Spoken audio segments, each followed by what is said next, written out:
The road out of town narrowed the farther they drove, the light fading fast as clouds stacked low over the ridgeline. Daniel and Marissa Cole had left their friend's cabin later than planned, laughing about how they always managed to linger too long when weekends came to an end. They weren't strangers to winter driving. Daniel had grown up in the foothills, used to icy curves and steep grades, and Marissa trusted him behind the wheel. The SUV was loaded with their bags, a few leftover groceries, and a stack of photos from the weekend still sitting on the passenger seat. At 5:42 p.m., the security camera at a gas station caught their last clear image. Daniel filling the tank, Marissa stepping back into the passenger seat with a hot coffee in hand. They looked relaxed, unaware that the weather report issued only 30 minutes earlier had already shifted from a winter advisory to a full-blown storm warning. The mountain pass they were headed toward was known for its beauty in summer, but in winter it could turn treacherous within minutes. It was early in the season, and while there had been snow on the peaks for weeks, most of the roads were still open. Friends they had just left recalled how upbeat they were during those final conversations. Text messages sent around 6:15 p.m. mentioned how the snow had started again, light but steady, and how they hoped to make it through the pass before it thickened. That was the last anyone heard from them directly. As the storm gathered strength, the wind funneled down through the canyons, pushing snow across the pavement faster than plows could clear it. Temperatures dropped sharply. Visibility shrank to a matter of yards. A truck driver later reported passing what he thought was their SUV near a turnout just below the summit, headlights muted in the swirling white, but he couldn't be certain. By midnight, the weather had fully closed in, and the road above the pass was declared unsafe for travel. When the Coles didn't arrive home by morning, their family initially assumed they had stayed somewhere overnight. Calls went unanswered, texts delivered but never read. By early afternoon, concern shifted to alarm, and the family contacted local authorities. The first hours of any missing persons case are critical, but here, nature was already in control. Sheriff's deputies began by checking the main highway, looking for signs of a crash or a stalled vehicle. Nothing. Tire tracks on the lower stretches of the mountain were already filling with snow. The GPS location from Daniel's phone, pinged late that night, placed them on the main route toward the summit, but without a precise signal, search teams were left to guess which side road they might have taken. By the time official search operations began, the snow had deepened to over a foot in some areas. Volunteer searchers and deputies drove as far as they could before switching to snowmobiles, but even then, the visibility was so poor that entire sections of road vanished into the whiteout. Helicopters were grounded by the wind. It was as if the mountain had simply swallowed them whole. The Coles had been carrying basic winter gear, blankets, extra food, a flashlight, but not enough to endure prolonged exposure in sub-zero temperatures. Friends tried to reassure themselves that maybe the couple had found shelter, perhaps with someone living along one of the service roads, but every cabin and ranger station in the area was checked, all standing empty. Search coordinators widened the grid, sending crews to lower elevations where the snow was lighter. Roadside ditches, culverts, and turnouts were inspected for signs of skidding or impact. Not a trace. Even the gas station footage was reviewed frame by frame for any detail that could suggest an unexpected stop or a mechanical issue, but the SUV looked in perfect condition. As night fell again on the second day, the storm showed no sign of breaking. Deputies recalled the frustration of knowing the search zone was shrinking under a solid, impenetrable cover of snow, any physical clue buried until spring. By the third day, official efforts were scaled back, with patrol units driving the lower sections of the road, hoping the couple might somehow appear, having walked out on their own. They never did. For the families waiting below the mountain, each hour without word brought a heavier weight. The last confirmed sighting remained that grainy image at the gas station. Daniel and Marissa, in the glow of overhead lights, heading toward a pass that would soon be closed for the season. Somewhere beyond that camera's reach, in the narrowing window before the storm turned impassable, the Coles disappeared into the white. And whatever happened next was buried with them, at least for now, beneath the snow. The GPS data from Daniel's phone gave search teams a narrow window to work with. a stretch of winding highway climbing toward the summit, hemmed in by dense forest on one side and steep drop-offs on the other. It wasn't a precise location, more of a final electronic footprint that placed them somewhere along an unforgiving span of road just before the signal went silent. Deputies began methodically sweeping the area, stopping at every turnout and bend to scan for broken guardrails, disturbed snow, or anything that might suggest a sudden turn or slide. For the first 2 days, the wind still carried flurries across the asphalt, constantly erasing what had been seen only minutes before. But in a narrow lay-by just short of a blind curve, a volunteer spotted something faint, tire impressions curving away from the main road toward a narrow service track. The road wasn't maintained in winter. No plow had been through since the first snow weeks earlier, and a fresh layer now buried it in an uneven white sheet. The tracks didn't go far before disappearing completely under several feet of hard-packed snow, as though the vehicle had been swallowed whole. Crews marked the spot and tried probing with long poles, but met only frozen resistance. Without knowing whether the SUV was somewhere just beneath or further in, the risk of sending heavy equipment onto unstable drifts was too great. By day 3, aerial support was brought in. A National Guard helicopter flew slow passes over the tree line, the spotter leaning out to search for anything, the metallic glint of a roof, a disturbed patch of snow, a shadow that didn't belong. From the air, the forest was an endless white and green expanse, branches bent under the weight of the storm, no sign of human presence. Even thermal imaging gave no useful readings. The cold was uniform, masking anything that might once have been warm. As the search widened, deputies began knocking on the doors of the handful of residents who lived year-round in the area. Most said they hadn't seen the couple, but several mentioned the service road. It was a kind of local shortcut, a twisting path that eventually rejoined the main route on the other side of the pass. In good weather, it shaved off nearly 20 minutes of driving. In winter, it was another story entirely, unlit, unmarked, and with long stretches exposed to sheer drops. One old logger told deputies he'd seen more than one car vanish down its length during the early storms, drivers thinking they could beat the weather and instead finding themselves stuck, miles from help. The possibility fit too neatly. If Daniel had taken the turn to avoid the worsening highway, thinking it was a safer or quicker route, the snow could have closed in before they realized their mistake. Still, without proof, it was speculation. Search teams returned to the turnoff each day, hoping for a change in weather that would allow them to push deeper, but the storm kept rebuilding its barricades overnight. By the 5th day, the toll was visible on everyone involved. Crews were running on little sleep, shivering in layers that couldn't keep out the wet cold. The family, stationed in a makeshift command post in town, clung to each new lead with quiet desperation. They brought coffee to the volunteers, asked for updates at every shift change, and tried not to read the expressions on the deputies' faces when the answers were the same. On the 6th day, the sheriff made the call no one wanted to hear. Conditions had worsened again, with avalanche warnings now in effect for the higher elevations. Continuing to push into the service road risked not only the searchers' safety, but the possibility of burying any evidence further under unstable snow. Helicopters were grounded once more, visibility reduced to almost nothing.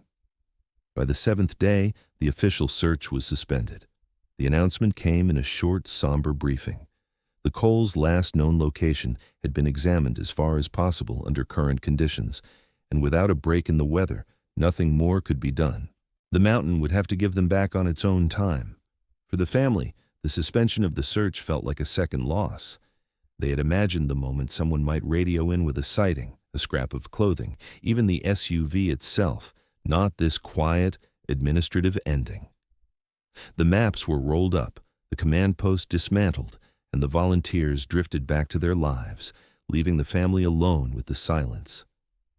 Somewhere beyond that curve in the highway, past the turn that might have been their last decision, Daniel and Marissa remained out there, buried under the storm's grip.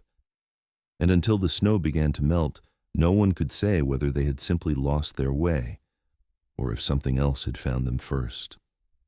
Winter settled over the pass like a locked door, and with each storm, the chances of finding anything tangible slipped further away. By mid-December, the unplowed service road where the faint tire tracks had been spotted was no longer distinguishable from the forest floor.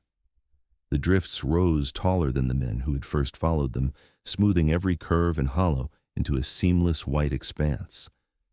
The highway itself closed entirely before Christmas, blocked by ice falls and windswept ridges that made even snowmobile travel dangerous. Whatever clues had once existed were now entombed somewhere beneath that frozen weight, and every day that passed threatened to crush or scatter them beyond recognition. Search crews, stretched thin by other winter emergencies, were officially withdrawn. The sheriff's office left a skeletal monitoring plan in place. A deputy would drive as far as the closure gates twice a week just to check for anything out of place, but the intensive operation was over. For Daniel and Marissa's family, it felt like the mountain had claimed the case for itself. They refused to accept that nothing more could be done. Flyers stayed posted in the towns at both ends of the pass, updated with a photo that had been digitally brightened to show the couple's faces more clearly against the shadows of their last day together. When official resources dried up, the family turned to volunteers. At first, there was a steady trickle of people willing to help. Old friends from high school, co-workers, even strangers who had seen the couple's story on the news and felt compelled to join. But the deeper winter set in, the harder it became to keep those groups going. Hikes into the lower foothills left everyone soaked and shivering within an hour. Snowshoes sank unexpectedly into hidden pockets, swallowing a leg to the hip. Visibility was often measured in feet, not yards. There were days when a group would spend hours in the cold, following what they thought was a promising line of snow compression, only to realize it was the track of an elk herd looping back on itself. Every false lead chipped away at morale. Volunteers stopped showing up. By late January, the family was often left with only 3 or 4 others, not enough to mount any meaningful search in those conditions. The news media, which had once swarmed the mountain road with cameras and satellite trucks, gradually moved on. The story that had led broadcasts in November was reduced to a short update buried in the local section by February. Search suspended for missing couple until spring thaw. Without new developments, there was little to keep it in the public eye. The family noticed it first in the way people stopped asking questions when they went into town, how the glances of sympathy turned to polite nods, then to nothing at all. Online, though, the story refused to die. True crime forums picked it up, passing it around with a mix of genuine interest and reckless speculation. Some users suggested the Coles had staged their disappearance, pointing to the lack of physical evidence and the fact that they had no children or close debts. Others spun theories of foul play, a wrong turn leading them into the path of someone who lived off the grid, someone who didn't want visitors. A handful even claimed there was a long-standing pattern of vanishings on that road, though no one could produce more than anecdotal proof. For the family, reading those theories was like reopening a wound. It was hard enough to wake each day without news, harder still to see strangers dissecting the people they loved as if they were characters in a plot. Still, they couldn't entirely avoid the forums because sometimes, buried in the noise, there were genuine suggestions, mentions of side trails, of seasonal logging camps, of places that didn't appear on maps but might shelter a stranded traveler. They followed up on each one they could, almost always to find nothing but wind-scoured snow. February bled into March with no change.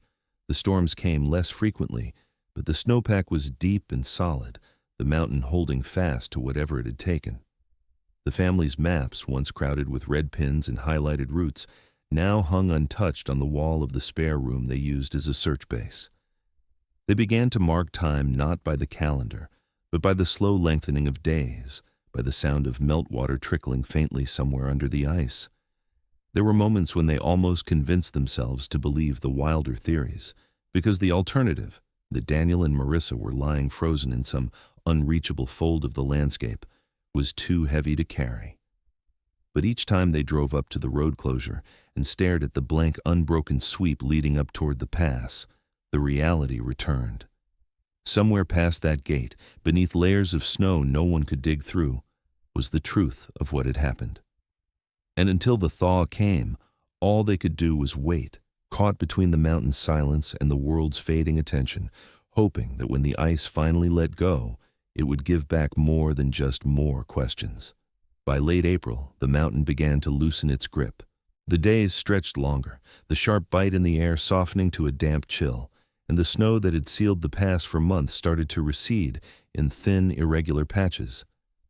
Meltwater poured down gullies in restless streams, cutting channels through the packed drifts. Where the sun reached through the thinning canopy, the first hints of brown earth and slick rock emerged. For the family of Daniel and Marissa Cole, the change in season felt like the first real movement in months, the first hint that the mountain might finally show its hand. The first sign came from someone who wasn't even looking for it. A hiker passing through the lower end of the unplowed service road stopped to take a drink from his canteen and noticed a flash of something unnatural in the wet soil. At first, he thought it was litter, the kind of metallic scrap that collects along back roads, but when he pulled it free, it was clear this was different. It was the outer shell of a side mirror, edges scarred and one corner splintered. The paint was a faded metallic gray, dulled by months under snow, but when he later compared it to photos online, the match to the Coles' SUV model was unmistakable. He turned it into the sheriff's office the next morning. The response was immediate. Within hours, deputies and volunteer searchers were back at the service road, working slowly along the newly exposed ground.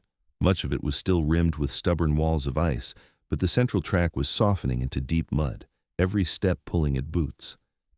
It didn't take long before someone called out, faint parallel impressions running along one side of the road. They weren't fresh, softened and warped by the freeze-thaw cycle, but their width and spacing suggested tires. More importantly, they seemed to angle away from the main track toward a slight dip in the terrain, where runoff now pooled in shallow puddles.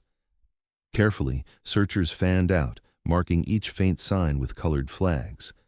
The line of impressions petered out in a stretch of shaded ground where the snow remained thick, but the suggestion was enough.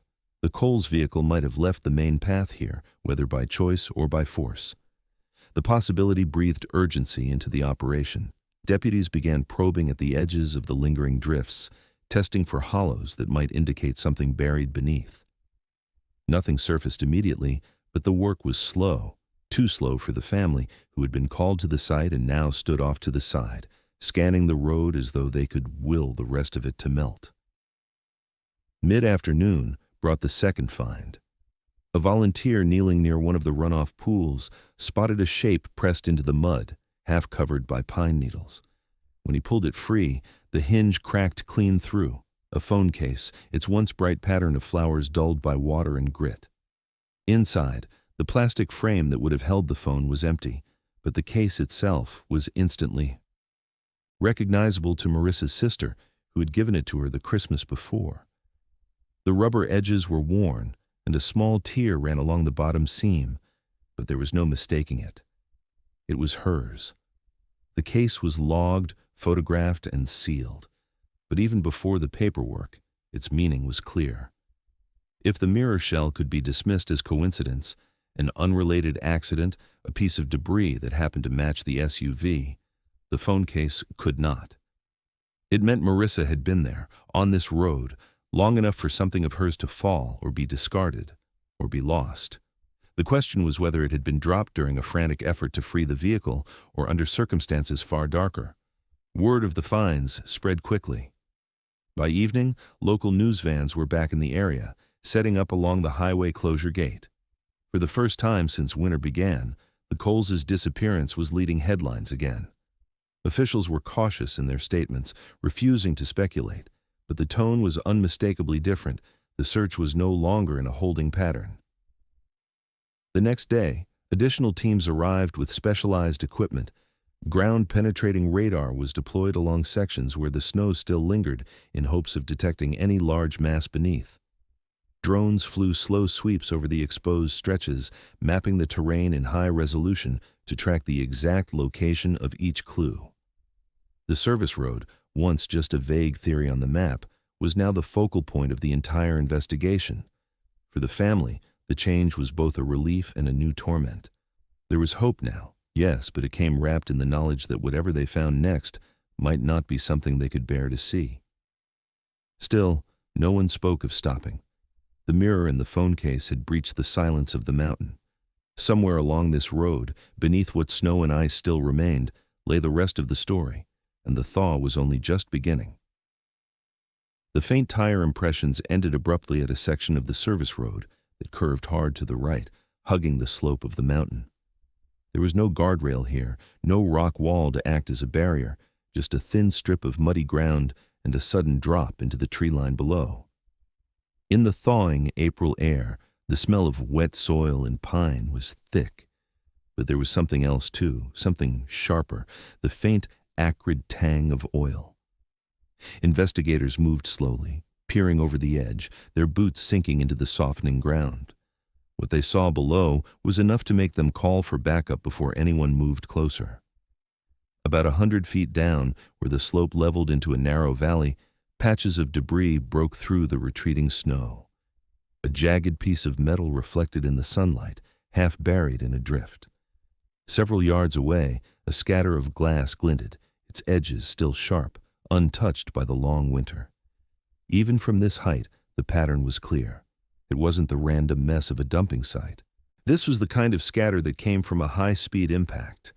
The sheriff's office contacted the drone team that had been on standby since the first thawing clues surfaced. Within an hour, a compact quadcopter was hovering over the ravine, sending back live video. The camera swept across the slope, tracing the trail of destruction. Broken branches sheared at odd angles, furrows cut into the earth where something heavy had tumbled, the path ending in a tangle of boulders beside a creek still locked under a skin of ice. There, pinned between two massive stones, was the unmistakable shape of an overturned SUV. The roof was caved in toward the driver's side, the undercarriage exposed like the belly of a beached whale. It was impossible to see the license plate through the snow and shadows, but there was little doubt among the team. The proportions matched the Coles missing vehicle exactly, down to the position of the antenna and the faint metallic sheen of the paint visible where the snow had melted away. For the first time since November, investigators had a concrete location. The mountain had finally given something back. But getting to it would be another battle. The terrain between the road and the wreck was a mixture of steep, unstable scree and patches of snow that could give way underfoot without warning. The winter's repeated freeze and thaw had left the soil soft in some places and brittle in others, with rocks shifting under even the smallest weight. An avalanche technician assessed the slope and confirmed what the deputies already suspected. Attempting a full recovery now could easily trigger a slide, endangering everyone involved and possibly destroying what evidence remained in or around the vehicle. Still, they needed to know more. The drone was flown lower, its camera tilting to peer through the fractured side windows. Inside, the glare from ice and snow made it hard to see details, but objects were visible, something bright red on the back seat, possibly a jacket, a jumble of small items in the passenger footwell. What might have been a cooler, its lid ajar. The front windshield was gone entirely, either shattered in the crash or blown out during the winter storms. There was no movement inside, no sign of the Coles themselves. The creek beside the vehicle gurgled faintly under its frozen lid, the sound carrying up to the searchers as a thin, haunting noise. If the SUV had landed here in late November, the initial snow would have covered it almost immediately, muffling any sign for months. Now, with the thaw eating away at its cover, the wreck seemed caught mid-reveal, as if the mountain was deciding just how much to show at once. The family, notified of the discovery, arrived that afternoon and were kept behind the cordon. From their vantage point, the wreck was little more than a dark shape in the white and gray of the ravine, but it was enough. They clung to each other, watching the drone's monitor as if the next frame might suddenly show something, a sign of life, a message, a clue. What they saw instead was the cold reality of months lost to the snow. The decision was made to wait. The team marked the GPS coordinates and began planning for a full recovery once the melt had progressed further and the ground could support ropes and harnesses without crumbling. It would be at least another week, maybe 2, before it was safe to descend. In the meantime, deputies placed motion-activated cameras at the site, in case the shifting snow revealed new evidence or disturbed debris. As evening fell, the temperature dropped sharply again, and thin sheets of ice began to creep back over the exposed mud. The wind moved through the trees above the ravine, rattling the branches, and the wreck lay silent below, half hidden and unreachable. For now, it was a frozen scene, one that had waited through the long winter and would have to wait a little longer before giving up its secrets. By mid-May, the last stubborn drifts along the service road had thinned to streaks of dirty ice clinging to the shade. The ravine below, once an inaccessible chute of snow and rock, was now a wet, unstable slope dotted with bare patches of earth. The recovery crews arrived early on a damp morning, the air heavy with the smell of meltwater and pine sap. They anchored ropes to thick trunks along the road's edge and began their slow descent, boots digging into soft ground that shifted with every step. Even with safety lines, the route was treacherous, each footfall sending loose pebbles skittering toward the creek below. The wreck came into view gradually. First the roof, crumpled and pushed in toward the driver's side, then the shattered frame of the rear hatch, twisted at unnatural angles, and finally the full bulk of the SUV, lying on its side between two massive boulders. The front windshield was gone entirely, the jagged remains of its edges crusted with frost from the cold night before. Meltwater dripped steadily from the undercarriage, pooling in shallow depressions in the mud. The first thing that struck the team was the violence of the crash. The slope above bore the marks of the SUV's descent, broken saplings, gouges in the soil, and a deep furrow where the undercarriage must have slammed hard before flipping. Yet, inside the vehicle, certain things remained strangely untouched. In the rear seat sat a backpack, its zipper intact, a faint smear of mud on the fabric. A bright red jacket, later confirmed to be Daniel's, was crumpled on the passenger seat. In the footwell, an unopened packet of trail mix lay next to a bottle of water still sealed, condensation beating faintly on the inside from the temperature change. There was no sign of either Daniel or Marissa. The airbags had deployed, filling the small cabin in the moments after impact, then deflated and hung limp. This detail mattered. It suggested that at least one of them had been alive and in a seat when the SUV hit the ground. The driver's side airbag was coated with a faint trace of blood, enough to warrant later testing. The driver's door hung slightly ajar, its hinges stiff but not damaged. Snowmelt had seeped into the cabin, leaving the floor mats slick and the smell of damp upholstery hanging in the air. Outside that open door, the ground was disturbed, shallow depressions in the thawing mud that, at first glance, looked random. But as one of the technicians followed them outward, a pattern emerged. Footprints, not crisp, but still distinguishable as human. The edges were rounded and sagging, their shapes warped by weeks of freezing and thawing, but the length and spacing suggested two people moving together. The prints led away from the wreck at a diagonal, heading toward a dense line of trees on the far side of the creek. Some were partial, broken by rocks or pools of meltwater. Others were deep enough to show the faint suggestion of tread. The last clear impressions disappeared into a patch of undergrowth where the ground was shaded, still holding on to its last layer of snow. From there, the route vanished. Investigators stood at the edge of the forest, taking in the sight. If Daniel and Marissa had survived the crash, they had been mobile enough to leave on foot. But where they had gone, and why, was an open question. The area beyond the trees was rough terrain, a maze of gullies and ridges that could disorient even an experienced hiker. In midwinter, it would have been lethal within hours without proper gear. The possibility that they had survived, at least for a short time after the crash, shifted the case entirely. What had been treated as a likely accident with fatal consequences was now a potential survival scenario. The sheriff's office called in search and rescue specialists, this time focusing on a grid radiating outward from the ravine rather than the service road. Drones were redeployed to scan for unusual clearings, abandoned shelters, or discarded items. Inside the vehicle, every item was cataloged and removed. The backpack contained a first aid kit, a half-empty pack of gum, and a folded trail map of the area, but not the service road or ravine, just the main hiking trails miles away. Marissa's purse was missing, as was Daniel's phone. The SUV's dashboard camera was found dislodged under the passenger seat, its memory card gone. By the time the recovery team hauled the last of the debris up to the road, the mood had shifted from grim closure to something sharper, more restless.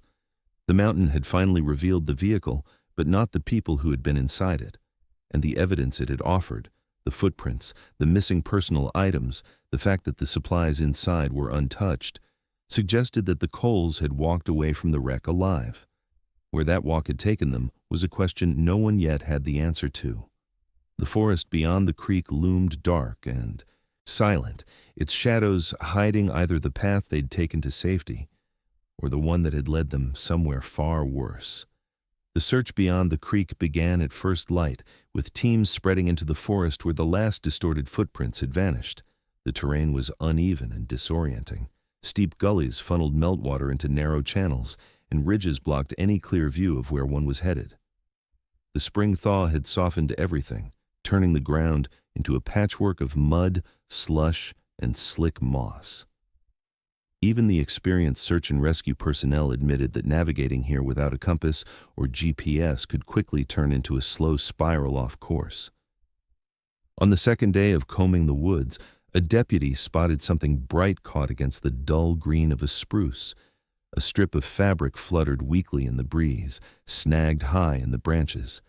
It was a torn section of scarf, pale blue with faint white stitching, the same color and pattern Marissa's sister remembered from her last visit.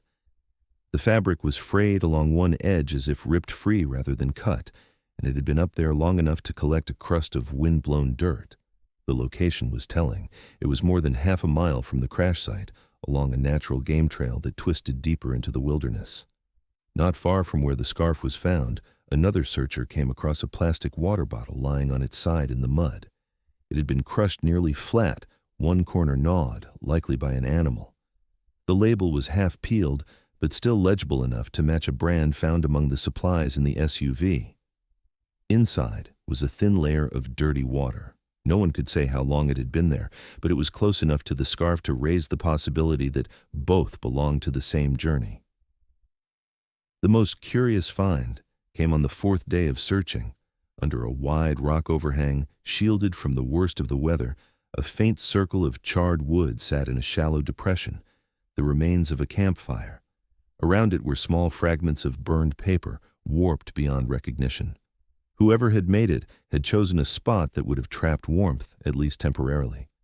But the fire had been small, more of a signal or a desperate attempt at heat than a sustained camp. In the damp air, the ashes still held the faint tang of smoke when stirred. These discoveries reignited debate among the search team and the family alike. To some, it seemed clear that Daniel and Marissa had tried to hike out, following the game trail and setting up temporary shelter when night or exhaustion fell. Without proper navigation tools, it would have been easy to wander away from the main road, especially with snow still heavy in shaded areas. A survival expert brought in by the sheriff's office explained that in deep snow, even experienced hikers can end up moving in circles. Theories formed that they might have headed downhill, thinking it would lead them to a valley road, only to find themselves trapped between impassable ridges. But others weren't convinced. The scarf caught high in the branches didn't look like something left behind accidentally.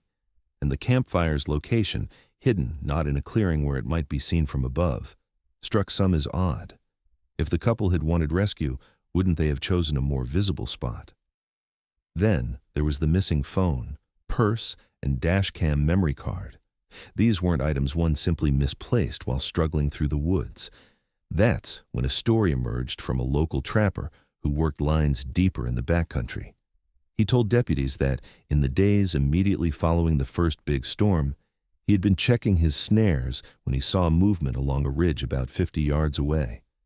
Through the blowing snow, he thought he made out two people, a man and a woman, moving together along a narrow game trail.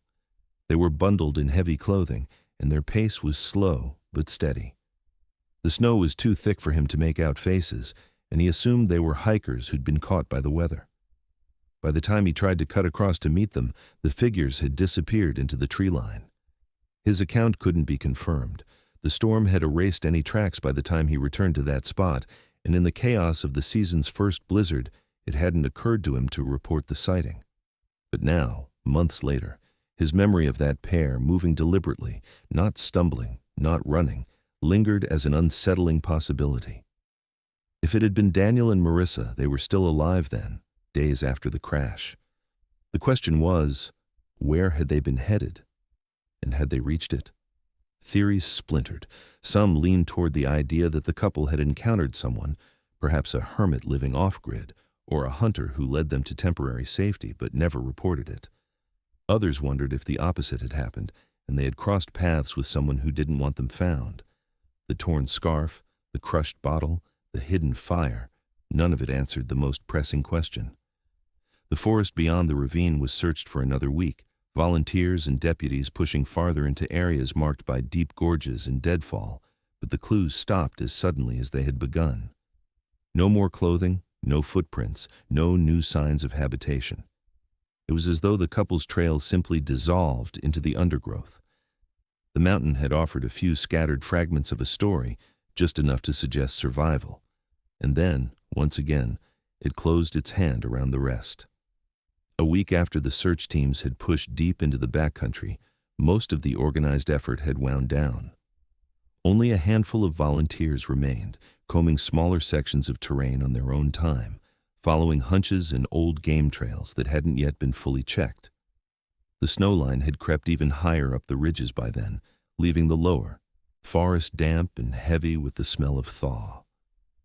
It was in one of these places, a narrow, shaded hollow where meltwater pooled into shallow basins, that a volunteer named Kevin spotted something that made him stop mid-step.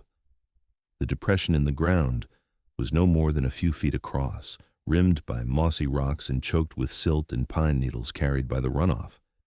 But something about the shape beneath the murky surface looked wrong, too defined to be a branch, too still to be an animal. Kneeling, Kevin swept away the top layer of debris with a stick, and the outline of a human shoulder came into view. He froze, the cold realization settling in as he called for the deputy stationed half a mile away.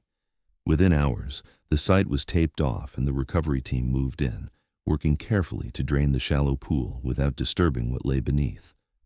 The water that spilled out was tinged brown with dirt and decaying vegetation.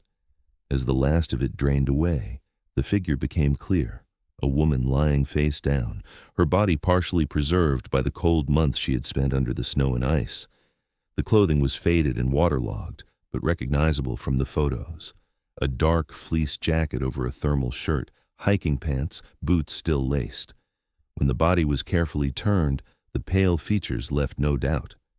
It was Marissa Cole. Her hair was matted with silt, but her face showed no signs of the trauma one might expect from a fatal fall or violent encounter. Her hands were stiff but unbroken, her limbs intact.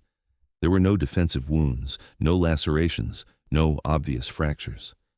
For the family, who had clung to the hope that both she and Daniel might still be alive, the confirmation was devastating, but the absence of visible injury only deepened the mystery. The medical examiner's preliminary findings came within 2 days. There was no evidence of blunt force trauma consistent with the SUV crash, and no internal injuries that could account for her death. Hypothermia, the most obvious explanation in these conditions, was also ruled out. Her core temperature drop pattern didn't align with the usual physiological markers. What the examination did reveal was unsettling. Faint, irregular bruising across the back of her upper arms and around her ribcage, the kind of marks that might come from being held or restrained, though the pattern was inconsistent. More troubling still, toxicology showed trace amounts of a sedative in her system, not enough to be immediately lethal on its own, but enough to impair movement and decision-making. Investigators struggled to piece together what that meant. If Marissa had survived the crash and set out with Daniel, how had she ended up alone under several feet of snow in a spot nearly 2 miles from the wreck?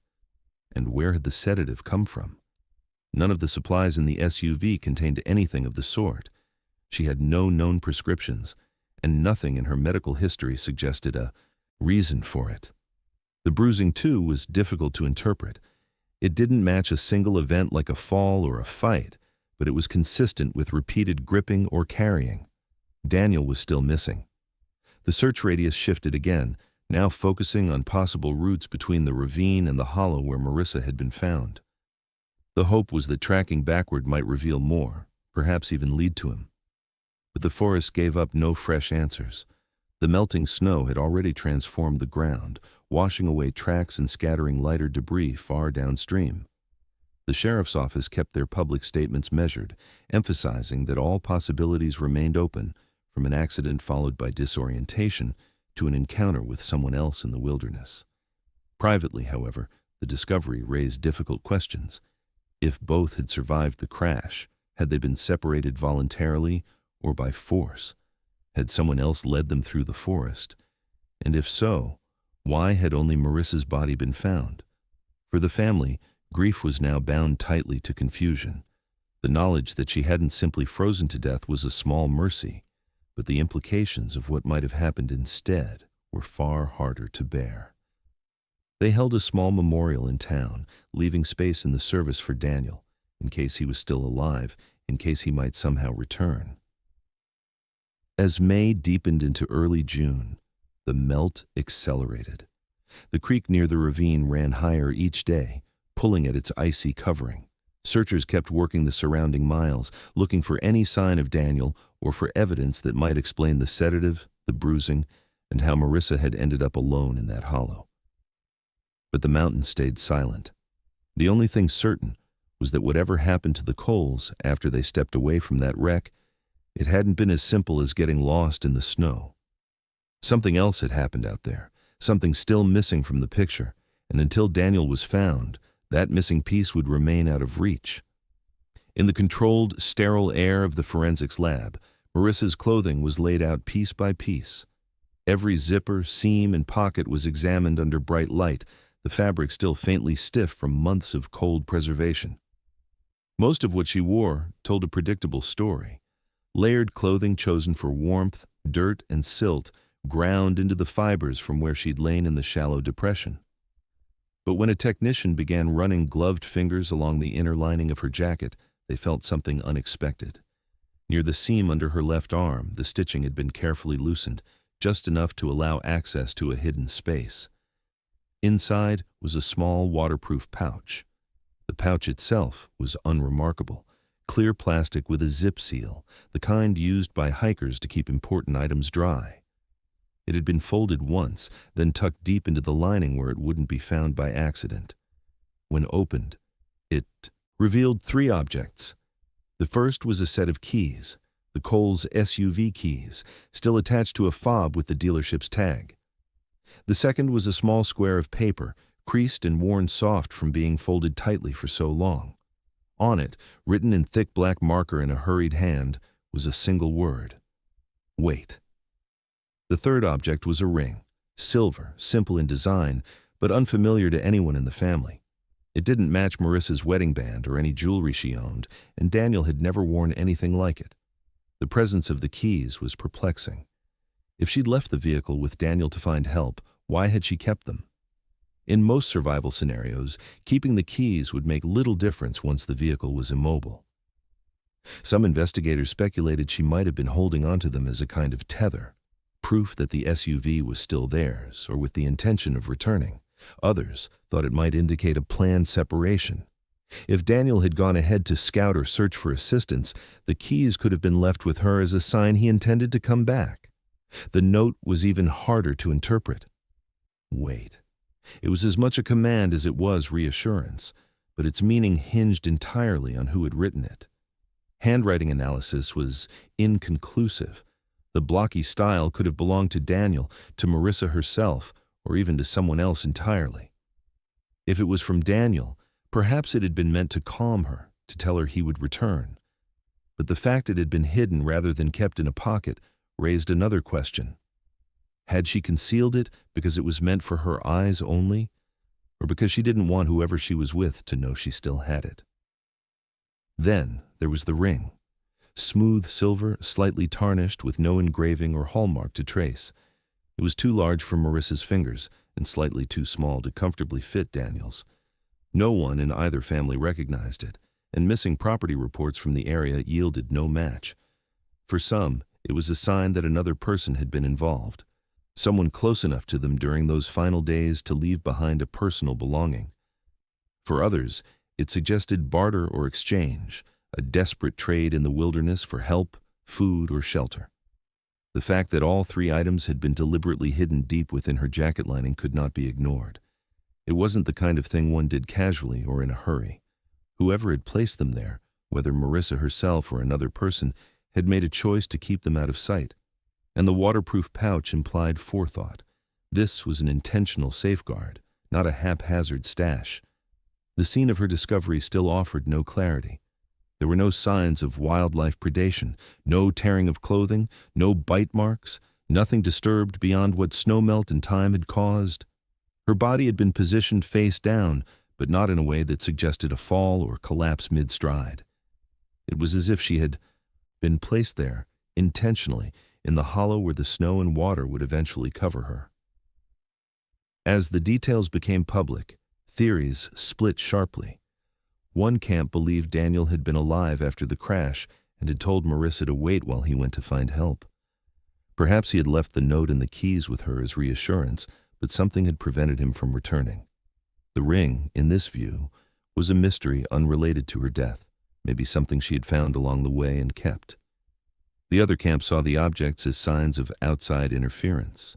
The sedative in her system, the unusual bruising, and now the concealed pouch pointed to the presence of another person, someone who had controlled the situation enough that Marissa felt the need to hide what she had. The note could have been a warning, the ring a clue to the identity of whoever was with them. In this version, Daniel's absence was not the result of being lost or injured, but of being taken, or worse. Neither theory could explain why the pouch had survived untouched, why whoever had last been with her hadn't taken it. The items it contained were small enough to pocket, yet they remained, carefully hidden, until the snow gave them back. It was a detail that gnawed at investigators, as though it was a message they hadn't yet learned how to read. The search for Daniel intensified in the days after the discovery, teams pushing into areas they had previously considered too unlikely or too remote. But no new trail emerged. The forest remained indifferent, giving up nothing more. And so the pouch, with its keys, its single-word note, and its ring from nowhere, became the last things Marissa Cole was known to have carried, a cryptic fragment of her final days, and perhaps the only message she was able to leave behind. By the first week of June, the last of the mountain snow had thinned to ragged strips clinging to the highest shadows. The creek beside the ravine, swollen for weeks by meltwater, began to recede, its banks widening as the current slowed. What had been an opaque rush of icy water now ran clearer, revealing stones that hadn't seen sunlight since the fall.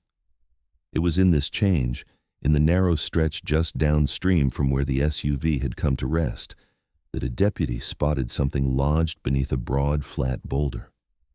At first it seemed like driftwood, pale, water-worn, caught in the undertow, but the closer he looked, the more the shape resolved into something far more grim. Wedged in the small eddy at the base of the rock was the partial skeleton of a man. The current had scoured away most of the soft tissue, leaving bones stained the pale brown of silt and time. The remnants of clothing clung in dark tatters to the frame, and on the left wrist, loose on what remained of the bone, was a watch. Even before recovery, the family recognized it. It was Daniel's, a stainless steel analog he wore every day, a gift from his father, when he graduated college. The recovery team worked slowly, mindful of how easily water could scatter what little remained. Each fragment was lifted in sequence, logged, and placed in sealed containers. For the family waiting on the bank, the sight of that watch emerging from the creek was the confirmation they had dreaded and expected in equal measure. The man they had been searching for since November had been here the whole time, no more than a few hundred yards from the crash site.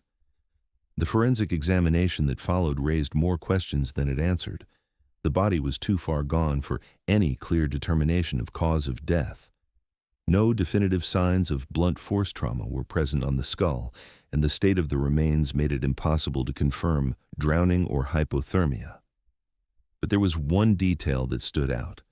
The small bones of Daniel's wrists bore fractures in a pattern that a forensic anthropologist said was consistent with restraint, not from an accidental entanglement, but from sustained binding under tension, the kind of injury one might see if hands had been tied behind the back.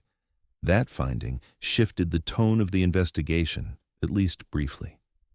The sheriff's office interviewed the forensic team multiple times, looking for any alternative explanations. Could the breaks have happened after death, in the tumble through the creek?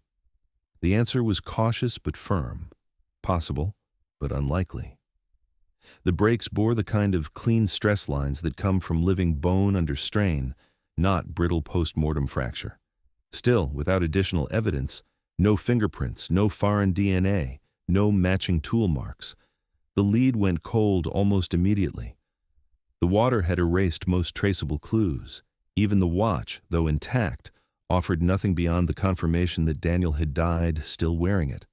The official report, when it was finally released, was clinical in its brevity. Cause of death, undetermined. Manner of death, undetermined. Probable contributing factors, environmental exposure in hazardous terrain. Case status, closed. The final line framed the tragedy as an accident, a grim but natural end to a winter survival attempt gone wrong. For the families, that conclusion landed like another loss. Too much of the story didn't fit. The sedative in Marissa's system, the bruising that hinted at restraint, the waterproof pouch with its SUV keys, the single-word note, the ring no one could place, and now Daniel's broken wrists. Taken individually, each could be explained away. Together, they formed a pattern that resisted the official narrative. In the weeks after the report, the families held a joint memorial, their grief braided with the kind of uneasy silence that comes from knowing the full truth is probably beyond reach. Friends and neighbors came with condolences, but also with whispered speculation. The mountain road had a reputation now, not just as a dangerous stretch in winter, but as the setting for something darker. By midsummer, the story had already begun to take on the shape of legend among those who traveled the pass. Truckers swapped versions over coffee in roadside diners, the couple who vanished into the storm, the bodies found months apart, the cryptic note. Some added details that weren't true, sightings of strangers in the woods, phantom lights along the service road, but even the stripped-down facts were enough to chill a listener. The sheriff's office, when asked, repeated the official line. An accident. Tragic, but not criminal. The mountain, they said, takes people every year. But for those who knew Daniel and Marissa, and for those who had walked the road to the ravine, the case never felt that simple. Too many questions had been left in the thaw's wake, questions that could no longer be answered by the only two people who truly knew what happened. And so the Coles' story joined the quiet catalog of unresolved mysteries scattered across the backcountry. Tales passed from one traveler to another, each retelling bending just enough to keep the unease alive. Somewhere between fact and folklore, it became one more warning whispered along the mountain road. In winter, the snow hides everything. In spring, it gives some of it back, but never all.